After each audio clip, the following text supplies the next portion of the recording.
Hi, this is Josh from DeHavilland. Welcome you to our latest video. Today, we are very lucky to be with Paul Holmes, MP, who is going to be talking to us about his current work at the moment during the time of the COVID-19 pandemic. He'll be talking about the virtual parliament, which launched this week, and he'll also be talking about the most effective ways in which public affairs professionals can support parliamentarians at this time.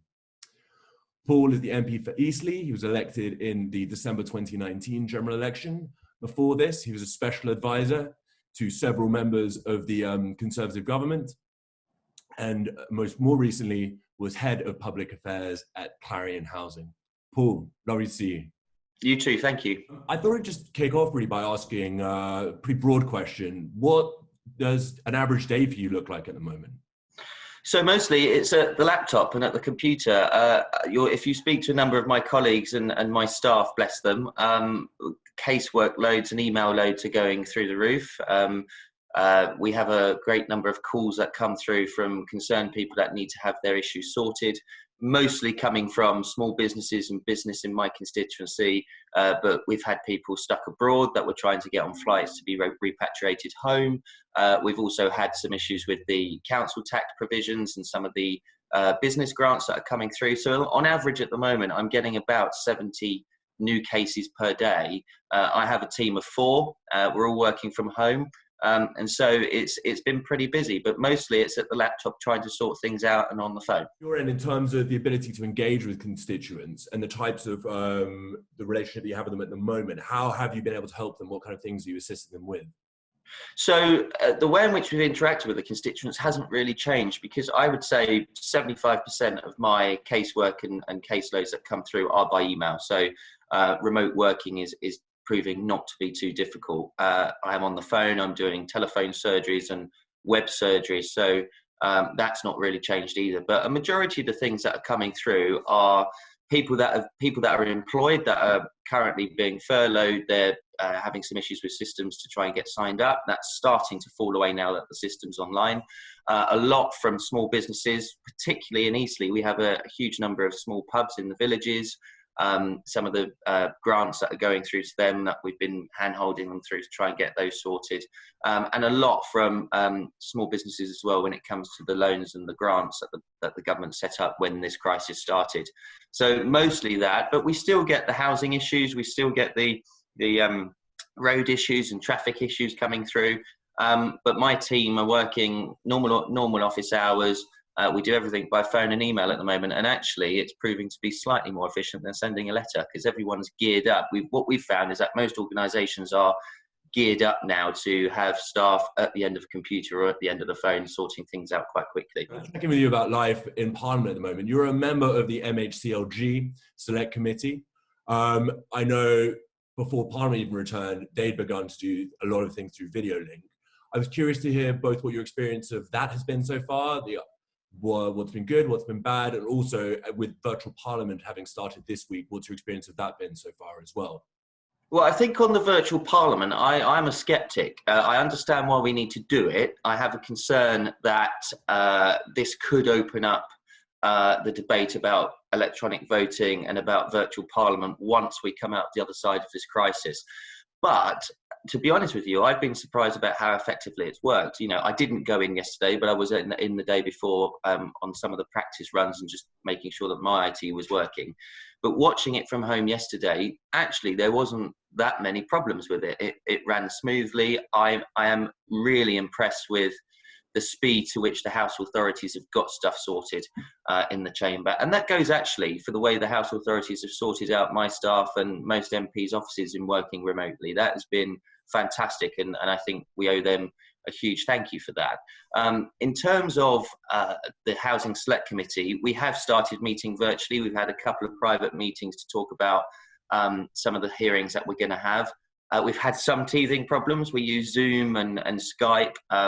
There's some issues around security in particular, but also just the way in which it's basic logistical things like if we've got people signing in from outside to give evidence, making sure that we've got our proper internet connections, just making sure that we mute and that there can be that seamless transition. We've got another private meeting this afternoon before a public hearing on Monday. So we have the House authorities on the call later on to make sure that everything's working, to go through a proper test run. But overall, as I say, I've been really surprised by the effectiveness of it. You know, I'm not a reformer when it comes to the way Parliament works. I think it works really well in the way in which it used to. And I know that my concern, which I know that some people have in my parliamentary party, is that actually this could open up a wider debate about how we have a more digital parliament once coronavirus is over, and it will be a while. But actually, the way in which we're working because of these four circumstances, I've been really surprised by the efficiency and the effectiveness of it. Well, I think that brings on to something I really wanted to discuss with you, which is the nature of public affairs at this time. I mean, because I think, without a doubt, for so many of the organizations that DeHavilland works with, for businesses in general throughout the world, engaging with parliamentarians has just completely changed. And I was curious from your end what that experience has been, and what, in your view, perhaps are some of the ways in which organizations, whether they be in the third sector, whether they be big business, small businesses, large businesses, can really support parliamentarians at this time. So it's a really difficult conundrum because, as you mentioned at the beginning of this, I used to be a public affairs professional. And, we always went through, if I could call it in peacetime, we always went through the best way of engaging MPs, because it's a hard job. There's 650 of them, 300 emails a day, meeting requests galore. And I can understand why public affairs professionals will find it even more difficult now. I think that my top tip to them is make sure that the messaging and the engagement messaging that you're coming to us with is pretty snappy and gets to the point. MPs' caseloads, as I say, and I'm not expecting any sympathy, but MPs' caseloads are through the roof, and our staff are working, really hard to make sure that constituents' issues are sorted. So, it goes to say that sometimes they will miss, and I will miss, engagement opportunities. I think so. Keep the messaging really snappy. I think probably the best way to engage with us is by email, to be quite frank with you. Offer us those Zoom meetings, offer us some online meetings, because we'd be more than happy to meet remotely. I certainly am. I've had some requests to meet some people in the housing sector. I'll be doing that next week by Zoom, which is my new best friend. I think in this fast-paced policy-making environment where we've got government press conferences going on every day, what can really support MPs is making sure that if your sector has been directly affected by some of the announcements that have been put out in the press conferences, particularly around the business support grants or business support that affects your sector, come back to us fairly soon after that press conference, because we'll probably be on our computers analysing what's gone on and watching it, to say how those policy-making decisions are actually affecting your sector on the ground. I think what I've not seen over the last couple of weeks while this has been going on is that, I've received a lot of emails from sector bodies telling me what they don't like and the problem within their sectors. But what's not really being forthcoming is setting that out within the context of government announcements that have been made. So directly link them back to the tangible things that government has done to say, how can we make this better, and how can we adjust it to make sure that we get the policy decision makings right? Because actually, the Chancellor and the Cabinet are working every day to make sure that these things are sorted, and there will be sectors and there will be people that fall through the cracks, but come to us in a really timely manner afterwards to say, actually, this is good, but we do need to make some changes here. An example that I can outline to you is that in the hospitality sector, a great number of pubs in my constituency don't fall under the £51,000 rateable value threshold. And that means they won't be getting any support. A hospitality sector body got in touch with me and said, look, can we raise that to 150,000 because that affects X number of pubs across the country, and that's a constructive thing that we'd like to do.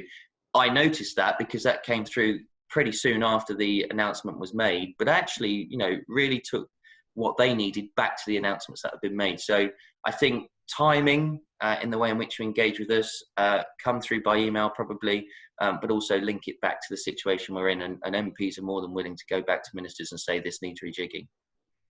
And would you say it's very clear that without a doubt, support for constituents and organizations that are affected by COVID-19 is priority. But would you say business remains the same, for example, in select committees with regards to organizations that perhaps have lines of inquiry that they would like to pursue, or ones that they are keen to see select committees or the government follow? Would you say those types of issues, there are other issues which there's the space for them to take priority at the moment, or would you say the biggest focus for all remains, and perhaps understandably so, COVID-19? So I think that's a really good question, because I think it depends on the select committee that we're talking about. So the one that I serve on housing, yeah, we have had to delay one of the hearings that we were having over social housing and and come back to that later on, so that we can have a quick inquiry about impact of COVID-19 on the high streets, for example. But then again, we're carrying on with an inquiry on local government devolution, and we're about to start one on the ramifications of Grenfell and a cladding inquiry. So it really depends on what select committee it is, and there is scope for business to carry on. If you have clients or there are organisations that are affected by those, then they should engage in the usual way.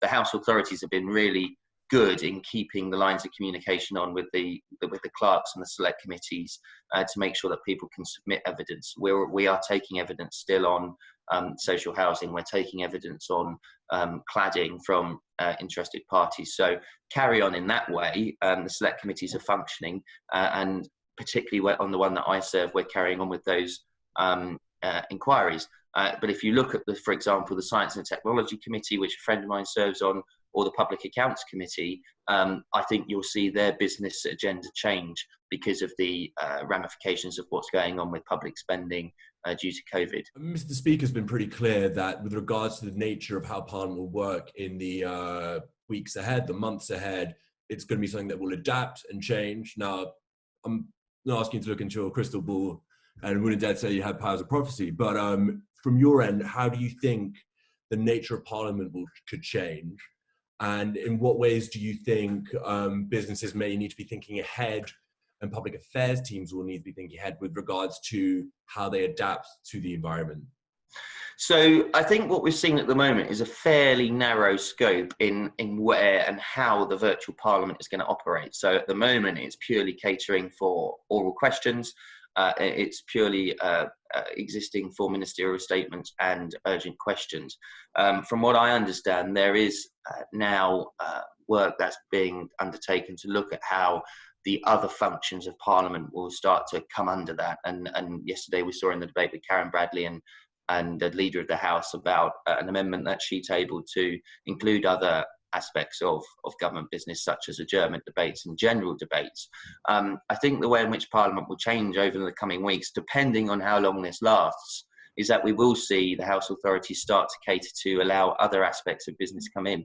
There's already a huge number of MPs that had adjournment debates on particular sectoral issues that have been cancelled, and they want those to come forward. You know, I myself have some local government stuff that I want to raise in the Commons, which at the moment isn't catered for.